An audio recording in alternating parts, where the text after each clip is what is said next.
Hey everyone, Paula Aponte with eXp Realty and Team BC in Lakeland, Florida. And we have Brian, who is the Team BC, now in Miami, Florida. Yes. Right? You just made your move? Yes, excited, awesome. Ready to go. Been wanting to be in Florida for a while, so finally made the move. That's awesome.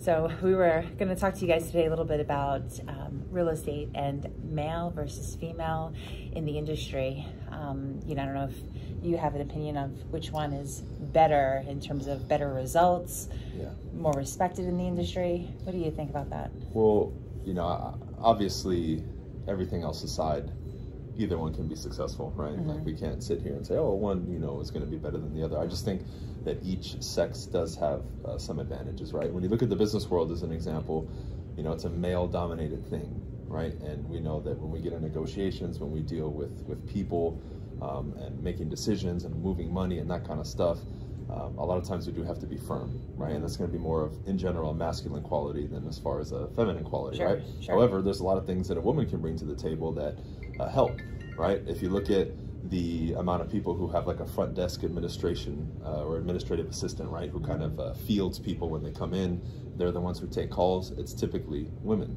right? Because their voices are a little bit more pleasing on the phone.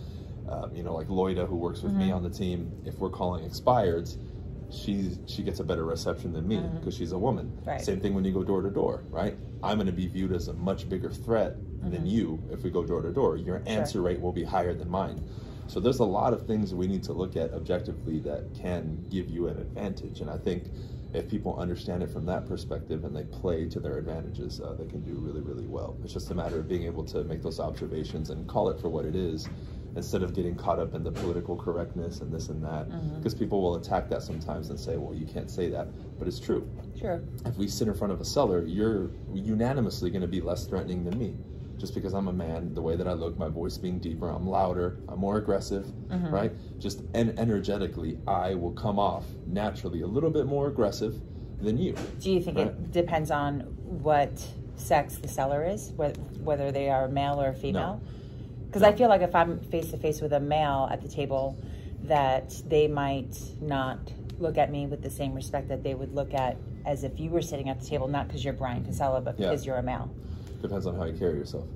That's where I think a woman has to adopt in the business moment a little bit more of a masculine energy, right? Gotcha. And I think that's the key. Just like there's going to be moments where a man has to take on a little bit more feminine qualities to get a job done or be perceived the right way, right? Right. That there's a harmony there, right? Like when you think of yin and yang and the combination and the harmony, being able to harmonize all that and understand it in the dynamic, I think is key for a man or a woman or both to be successful. Certainly. Yeah. Gotcha. Have you ever felt any advantages being out in the marketplace compared to men at any point? Like, let's say working with buyers, do you feel like you being a woman makes it a little bit easier for them to, gain confidence with you, or feel more comfortable to reach out to you versus a man, right?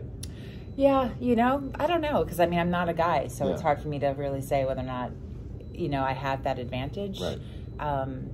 I do feel that I come across like warm and friendly, which I guess is probably more of a female character trait, right?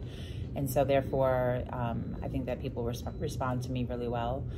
I did feel that when I left my previous career of teaching and I got into real estate for the first time, I did feel like I was at a disadvantage because I wasn't a guy in this business. Okay. I felt that it was a very male-dominant industry business in the business world, That's, it could have been my own insecurities starting out, I'm sure. There's more women in real estate than men. I don't know if you knew that. Is there really? Yeah, I think it's like 55-60% women. Really? And 40% men, yeah. I didn't know that. Yeah. Pretty interesting. That is interesting, yeah. I don't know, I guess probably in your area, is it more, would you say, women? That's just the overall statistic. I don't know specifically like states and cities, and counties, but I can say overall there are more women than men in real estate. Yeah, in my particular area, I feel, maybe it's 50-50, but I did feel still like at a disadvantage because I wasn't a man, or a guy. When you're talking to different vendors and people and networking, you don't, I went to my first networking event in Tampa, and definitely a lot more men that were there, and I didn't feel like I was with another gentleman, and I didn't feel like I was given the same, I don't know, respect, or like I was even there. You know, I kind of felt invisible. I don't know if that makes sense. No, but if I was a guy, I wouldn't have felt that way, because I would have been mingling in with everyone else. Do you feel any of that was due to like how you were carrying yourself, though? Possibly, because I was brand new. Yeah. It was my first event. So I may have been a little bit more, I wasn't in your program yet, of course. Okay. So my communication skills weren't there. So it could have been that, you know, because I'm not necessarily the most chatty, you know, in a large group setting. It could have been my own insecurities. But yeah, I guess now I don't have any issues being a female and being in the business. I'm pretty solid, I feel like.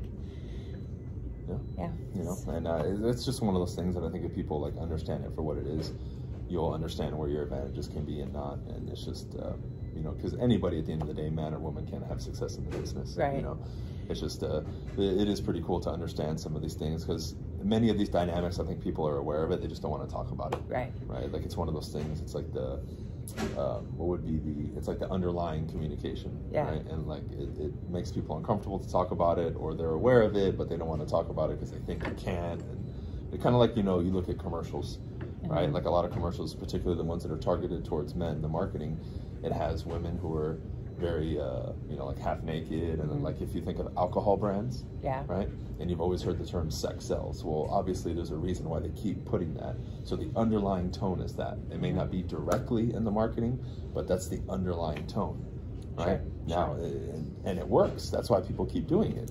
So obviously there's some sort of, you know, dynamic going on and reason why they're doing that. You get what I'm saying? So that's what we're referring to in this video, and you have to understand that, because that will always be ever present, even if people don't want to talk about it, right? And that's always going to be a part of life. And I just think it's weird that we can't talk about it. Oh, it's not politically correct. It's like, we got to throw that out the window, because we need to get down to the reality of what we're dealing with, so we can understand better how to carry ourselves, what to do, what not to do, what works and what doesn't work. And that's the whole point of this, right? All right, so speaking of not politically correct, what about, you know, we're talking about male, female. What are your thoughts are for those who maybe either don't identify as either, or, you know, that are kind of like flip-flopping between the two? I don't know. Like what? How do you think their success is in the business, or are they at a disadvantage because they're struggling with that? They're not at a disadvantage at all. You know, I think our personal belief points about that. Like, I'm the person who says how you want to live your life is up to you, right? How you want to live your life is up to you. So when it comes to real estate, right, specifically, or sales or anything like that, I don't think it matters what color you are, what religion you are, what sex you identify with or don't identify with. Ultimately, if you can grab the tools and basic understandings of what it takes to be successful, it won't matter. You know, and I think what society has done is perpetuated. It's very easy for people to adopt a victim mentality. Especially people who come from bigger cities or who are in more impoverished areas. Like, you know, my family never had any money, but I can see how people fall into that narrative, you know? But when it comes to this, it's going to be up to you and your responsibility to be successful. Again, whether you're man, woman, what you identify as, again, what your background is, if you even speak English or not, right? Because I can take examples of every category, you know, man, woman, different race, different culture, different religion, and they're all successful. So if those people can do it, how come maybe this person who doesn't identify as a man or a woman, why can't they do it? When I can find somebody who did, and it wasn't a problem for them, right? So it's more of a mindset issue, I think, than anything else. You mentioned earlier, one thing, just to leave us, I know we have to get going, but you mentioned females needing to maybe produce a little bit more masculine energy when meeting with a client. What tips would you have for an agent that's maybe new in doing that? This kind of thought or incessant need to be like super nice, right? And like the first thing you need to do is put your foot down in regards to the dynamic and letting it be known that, hey, this is a business dynamic, right? We're not here to like chat and just hang out. Like, this is me meeting with you to show you a home, or me meeting with you with the proposition of listing your house, right? Same thing with how they move forward in presentations and ask people to sign paperwork, and just being very decisive, right? Being very firm, like, hey, this is what we're doing. This is step 1, this is step 2, this is step 3. So that driver personality. Not necessarily the personality, but the traits of that person to be decisive, right? Whereas maybe in a relationship, you know, the woman will look to the man more to lead, or be that one who's decisive. Well, if it's just you in a situation where it's business, you have to be the one, right? You have to say, hey, in this relationship, I'm going to be the man, and I'm going to lead and be decisive, right? So it's putting that hat on and saying, okay, I need to play this role, because at the end of the day, you know, the customer is looking to be led. They don't know what to do next. You need to guide them and tell them what to do. So that's the first hat that you need to put on. And if somebody in their personal life, again, whether man or woman, isn't used to being decisive, that's that first kind of switch they need to let off. Because that's the biggest way to lose a sale, is not being confident and not being decisive, right? Being decisive infers and already assumes and presupposes that you are confident, that you're an expert, an authority, and know what you're doing, because it's so matter of fact what you're doing. Hey, sign here, Paula. Okay, this is the next step. Come with me here. And you're leading. That's what you got to do. So that's the #1 tip for the newer people, especially, because that's the hardest part for them to get. It's like, well, I don't know what I'm doing. Yeah, but you can't tell them that you don't know what you're doing. Right? Because then who's going to trust you? Absolutely. Right? And the only way you're going to get there is by building experience. All right, so now for the gentlemen that are brand new and that are watching this, they need to have a little bit of a balance, I'm sure, right? They have to be that decisive person and lead, but at the same time, maybe they have to put on a little bit more of the feminine qualities. How would they do that? I think one of the biggest things would be empathy, right? It's, I think, a little tougher for, you know, the masculine side to be empathetic, right? And really understand and listen and actually care and connect with somebody on an emotional level. And that was a little more challenging for me in the beginning too, because it was just, dude, like, let's get to business, right? And sometimes you'd overlook things, or you wouldn't be able to empathize with somebody in their situation. So putting yourself in their shoes, I think, is a huge role that men need to be able to adopt more, and slow down a little bit and say, okay, I understand where this person is coming from, you know, emotionally, and I need to be able to connect with that to then move forward in the way that I need to, instead of just steamrolling them like, hey, let's sign, let's move forward, right? Because that's definitely how I was in the beginning. Absolutely. Yeah, 100%. Awesome. All right, cool. Well, thank you so much for taking the time to do a video. Any final words?